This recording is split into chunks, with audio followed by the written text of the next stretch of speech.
രാഷ്ട്രീയം എന്നാൽ വെറും കളിയല്ല, അത് കണക്കുകൂട്ടലുകളുടെയും അട്ടിമറികളുടെയും കനൽക്കളമാണെന്ന് വീണ്ടും തെളിയിച്ചിരിക്കുകയാണ് പശ്ചിമ ബംഗാൾ. 1.5 പതിറ്റാണ്ടുകാലം ബംഗാളിന്റെ മണ്ണിൽ എന്റെ വാക്ക് എന്റെ ഭരണം എന്ന് പറഞ്ഞ് അഹങ്കരിച്ച മമതാ ബാനർജിയുടെ തൃണമൂൽ കോൺഗ്രസ് കോട്ടകൾ ഒന്നൊന്നായി തകർന്നടിയുകയാണ്. വെറുമൊരു തോൽവിയല്ല സുഹൃത്തുക്കളെ, സ്വന്തം കോട്ടയെന്ന് തൃണമൂൽ അഹങ്കരിച്ച ഫൽത്തയിൽ ഇരട്ടത്തോണിയിലെ യാത്ര അവസാനിപ്പിച്ച TMC സ്ഥാനാർത്ഥിക്ക് കെട്ടിവെച്ച പൈസ പോലും നഷ്ടപ്പെട്ടിരിക്കുന്നു. കേട്ടത് ഞെട്ടലോടെയാണെങ്കിലും സത്യമാണ്. അഭിഷേക് ബാനർജിയുടെ സ്വന്തം തട്ടകത്തിൽ തൃണമൂൽ അഡ്രസ് ഇല്ലാതെ പോയിരിക്കുന്നു. മറുവശത്ത് ബംഗാളിന്റെ മണ്ണിൽ സുവേന്ദു അധികാരിയുടെ നേതൃത്വത്തിലുള്ള BJP സർക്കാർ അധികാരം പിടിച്ചതിന് പിന്നാലെ ഈ ഉപതെരഞ്ഞെടുപ്പ് ഫലം ഒന്നുറപ്പിച്ചു പറയുന്നു, ബംഗാളിൽ ഇനി കളി വേറെയാണ്. ഇനി നമുക്ക് നോക്കാം എന്താണ് ശരിക്കും ഫൽത്തയിൽ സംഭവിച്ചത്. മമതയുടെ ഭരണം അവസാനിച്ചു. മുസ്ലിം വോട്ടുകൾ കൂട്ടത്തോടെ CPM-ലേക്ക് പോയോ? നമുക്ക് പരിശോധിക്കാം. ആദ്യം നമുക്ക് ആ ഞെട്ടിക്കുന്ന കണക്കുകളിലേക്ക് പോകാം.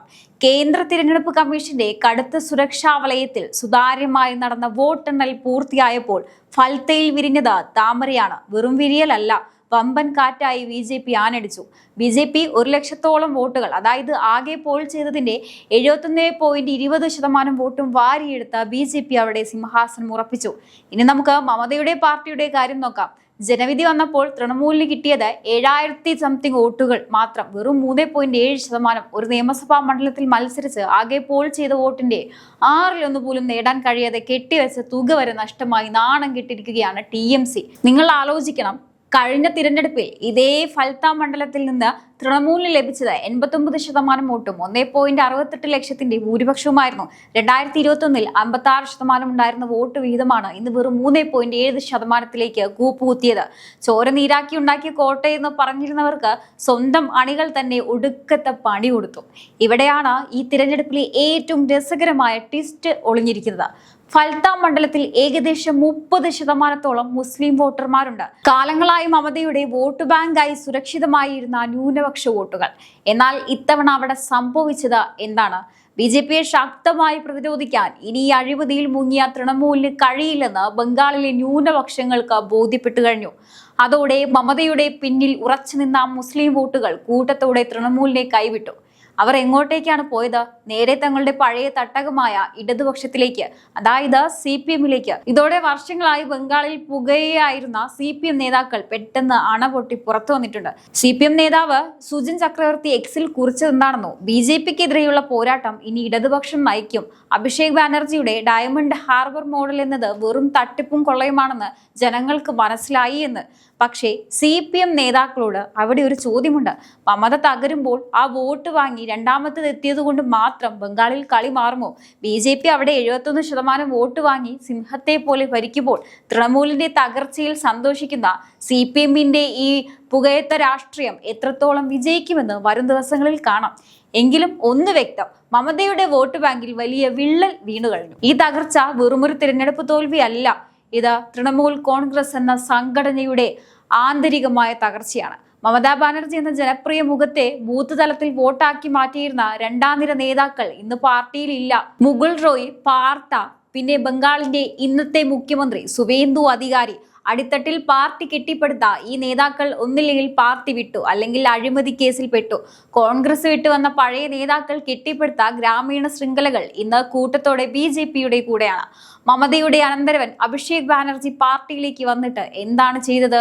രാഷ്ട്രീയം കോർപ്പറേറ്റ് ശൈലിയിലാക്കി. ലാപ്ടോപ്പും ഡാറ്റ അധിഷ്ഠിത കൺസൾട്ടൻസി സംവിധാനങ്ങളും കൊണ്ടുവന്ന് അടിത്തട്ടിലെ പരമ്പരാഗത നേതാക്കളെ വെട്ടിനിരത്തി.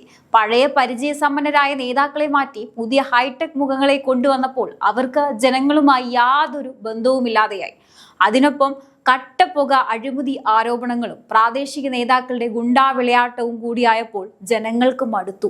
മമതാ സർക്കാർ നൽകിയ ക്ഷേമ പദ്ധതികൾ ജനങ്ങൾ വാങ്ങി. പക്ഷേ വോട്ട് ചോദിച്ചു ചെല്ലുമ്പോൾ ജനങ്ങളെ ചേർത്ത് പിടിക്കാൻ കേൾപ്പുള്ള ഒരു നേതാവ് പോലും ഇന്ന് തൃണമൂലിൽ അവശേഷിക്കുന്നില്ല. തോൽവി സമ്മതിക്കാൻ തൃണമൂൽ നേതാക്കൾ ഇപ്പോഴും തയ്യാറല്ല. തൃണമൂൽ വക്താവ് കുനാൽ ഘോഷ് പറയുന്നത് എന്താണെന്നോ, ഒരു ഉപതെരഞ്ഞെടുപ്പ് ഫലം കൊണ്ട് സംസ്ഥാനത്തെ ന്യൂനപക്ഷ വോട്ടുകളിൽ മാറ്റമുണ്ടായെന്ന് പറയാൻ പറ്റില്ല. ഇപ്പോഴും BJP-യുടെ പ്രധാന എതിരാളി ഞങ്ങൾ തന്നെയാണെന്ന്. ആരും കേൾക്കേണ്ട ന്യായീകരണം. 48% നിന്ന് വോട്ട് വീതം 40% കുറഞ്ഞ് സീറ്റുകൾ 215 നിന്നും വെറും 80 ഇടിഞ്ഞു തകർന്നിട്ടും തൃണമൂൽ നേതാക്കളുടെ അഹങ്കാരത്തിന് ഒരു കുറവുമില്ല. മറുവശത്ത് BJP 45% വോട്ടും 206 സീറ്റുകളുമായി വൻ ഭൂരിപക്ഷത്തോടെ ഭരണം നടത്തുകയാണ്. ഫാൽത്ത ഉപതെരഞ്ഞെടുപ്പ് ബംഗാൾ രാഷ്ട്രീയത്തിൽ വലിയൊരു പുനഃക്രമീകരണത്തിന്റെ കൃത്യമായ സൂചനയാണ് നൽകുന്നത്. മമതാ ബാനർജിക്ക് ഇനിയൊരു തിരിച്ചുവരവ് വേണമെങ്കിൽ കോർപ്പറേറ്റ് കളി അവസാനിപ്പിച്ച് അഴിമതിക്കാരെ പുറത്താക്കി അടിത്തട്ടിലേക്ക് ഇറങ്ങിച്ചെന്ന് ജനങ്ങളുടെ വിശ്വാസം വീണ്ടെടുക്കേണ്ടി വരും. നഷ്ടപ്പെട്ടു പോയ ന്യൂനപക്ഷ വോട്ടുകളെയും ഗ്രാമീണ വോട്ടുകളെയും തിരികെ എത്തിക്കാൻ കഴിഞ്ഞില്ലെങ്കിൽ വരും ദിവസങ്ങളിൽ ബംഗാൾ തൃണമൂൽ കോൺഗ്രസ് എന്ന പാർട്ടിയുടെ പൂർണ്ണമായ തകർച്ചയായിരിക്കും രാജ്യം സാക്ഷ്യം വഹിക്കാൻ പോകുന്നത്. അപ്പോൾ സുഹൃത്തുക്കളെ, നമ്മൾ ഇതുവരെ ചർച്ച ചെയ്ത കാര്യങ്ങളെല്ലാം ഒന്ന് ചുരുക്കി അതിന്റെ ആഴത്തിലേക്ക് ഇറങ്ങിച്ചെന്ന് പരിശോധിച്ചാൽ ബംഗാൾ രാഷ്ട്രീയം ഇന്ന് എവിടെ എത്തി നിൽക്കുന്നു എന്ന് കൃത്യമായി മനസ്സിലാക്കാം. ഫൽത്തയിൽ നടന്നത് വെറും ഒരു ഉപതെരഞ്ഞെടുപ്പല്ല, മറിച്ച് വരാനിരിക്കുന്ന വലിയൊരു രാഷ്ട്രീയ കൊടുങ്കാറ്റിന്റെ കൃത്യമായ സൂചനയാണ്. നമുക്കൊന്ന് ആ കാര്യങ്ങൾ വീണ്ടും ഓർത്തു നോക്കാം.